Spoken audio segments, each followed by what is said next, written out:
manfaatkan media sosial yang ada. Manfaatkan sebaiknya. Tuan-tuan, Allahumma salli ala Muhammad. Faham? Jangan bagi alasan kita tak mampu untuk melakukan ibadat dengan sempurna disebabkan oleh suasana yang macam ni. Banyak ibadat-ibadat yang lain kita boleh buat. InsyaAllah tuan-tuan, manfaatkan sebaiknya insyaAllah. Mudah-mudahan kita jadi ni orang yang bersyukur dengan apa yang Allah berikan kepada kita. Jadi saya cuba untuk, utamanya tuan-tuan, pada setiap hari tolong tahajud kita jangan tinggal. Tolong tahajud kita jangan tinggal. Sebab ni, tahajud ni, di antara kelebihan tahajud ni ialah Allah akan menyembuhkan sakit. Allah akan jauhkan kita daripada penyakit-penyakit yang berbahaya. Mudah-mudahan dengan tahajud. Yang keduanya tuan-tuan, tolong, walau macam mana keadaan kita pun, 2 rakaat sebelum sembahyang subuh tolong jangan tinggal. Ini penting. 2 rakaat sebelum sembahyang subuh. Khairun minad dunya ma fiha. Lebih hebat pada dunia dan segala isi. Yang ketiganya tuan-tuan, solat subuh berjemaah. Ini pun sangat penting. Salli ala Sayyidina Muhammad. Kalau tuan-tuan sembahyang di masjid, tuan-tuan dijemput untuk pergi ke masjid, tuan-tuan terpilih untuk solat berjemaah di masjid, tuan-tuan syukur pada Allah. Syukur. Dan jangan pula memandang orang lain yang tak terpilih itu sebagai apa. Dia ni mesti adalah masalah hubungan dia dengan Allah. Dia tengok orang terpilih, kita apa? Dia ni mesti ada masalah ni. Dia ni mesti orang yang tak terpilih ni. Oh, jangan macam tu. Dan ada time Allah pilih kita, nanti Allah pilih orang lain pula. Jangan memandang rendah, jangan memandang lekeh pada orang yang tak dapat nikmat macam mana kita dapat. Yang boleh jadi pula nikmat kita dapat ni jadi istidraj pula kat kita. Start pandang tengok orang tak elok, start rasa bangga diri, start rasa ni. Sebab tu itu saya pergi sembahyang Jumaat di Putrajaya tu. Kita nak pergi dijemput untuk bagi khutbah. Tapi tiba-tiba Menteri Agama dia lebih aula untuk bagi khutbah lah. Nak upload gambar kat Facebook tu, rasa macam Allah besar lah. Nak upload, saya ambil gambar. Yalah, ambil gambar perkenangan kita lah kan. Hari ni dapat main Jumaat, berapa lama tak main Jumaat, rasa macam hari ni dapat main Jumaat ni, main Jumaat pula dengan Menteri Agama pula duduk sebelah kita. Macam ya Allah, rasa macam nak post waktu tu juga, waktu tengah mayang tu rasa nak post. Nak kongsi kegembiraan tu kan.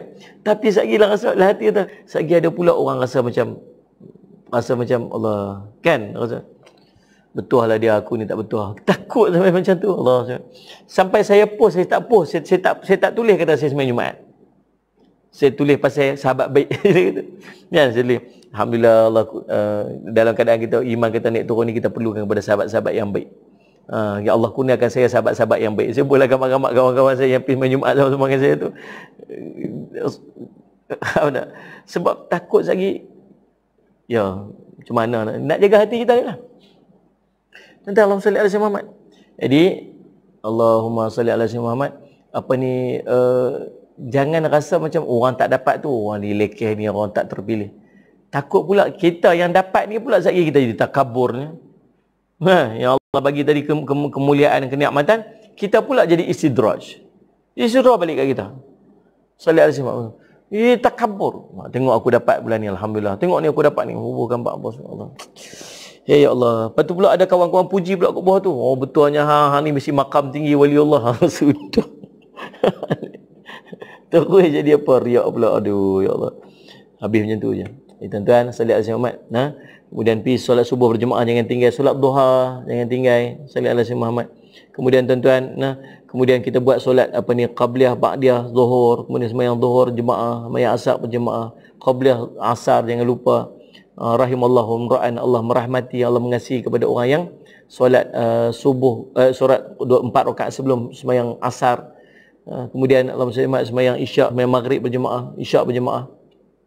Sembahyang witir jangan lupa, banyakkan berdoa kepada Allah, banyakkan bersedekah pada setiap hari. Perbanyakkan amalan-amalan kita.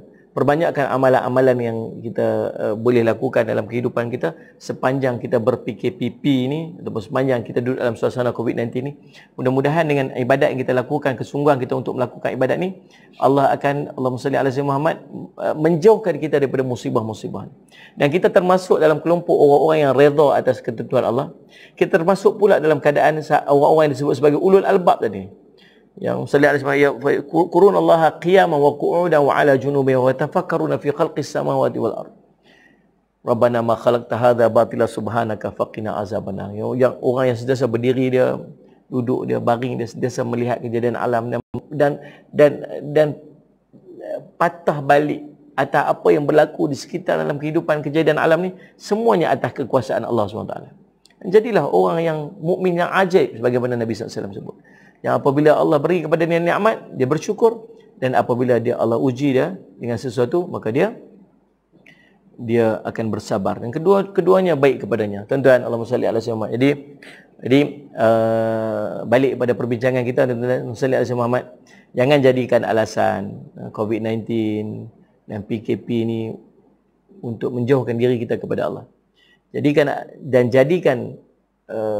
apa yang sedang berlaku dalam kehidupan kita sekarang ni sebagai cara untuk Allah nak dekatkan diri kita kepada Dia. Banyakkan berdoa kepada Allah, banyakkan sedekah, banyakkan ibadat. Jaga hubungan kita dengan ahli keluarga kita, insya-Allah. Salli ala sayyidina Muhammad. Dan sentiasalah bersangka baik kepada Allah SWT. Sentiasa bersangka baik kepada Allah. Atas apa yang berlaku, pasti ada hikmah yang tersembunyi. Nabi SAW sebut, as-sabru diya'un. Sabar itu cahaya yang sangat terang. Orang yang bersabar, dia akan mampu untuk melihat hikmah di sebalik. Sedangkan orang yang berputus asa dan tak bersabar dengan apapun yang Allah berikan ujian kepada dia, maka dia tak akan berjumpa dengan hikmah di sebaliknya. Dia akan berjumpa dengan hikmah. Tuan-tuan, insya-Allah, dan mudah-mudahan apa yang kita kongsikan ini menjadi manfaat yang sebaiknya kepada diri saya dan kepada kita semua. Dan Allahumma salli ala Muhammad.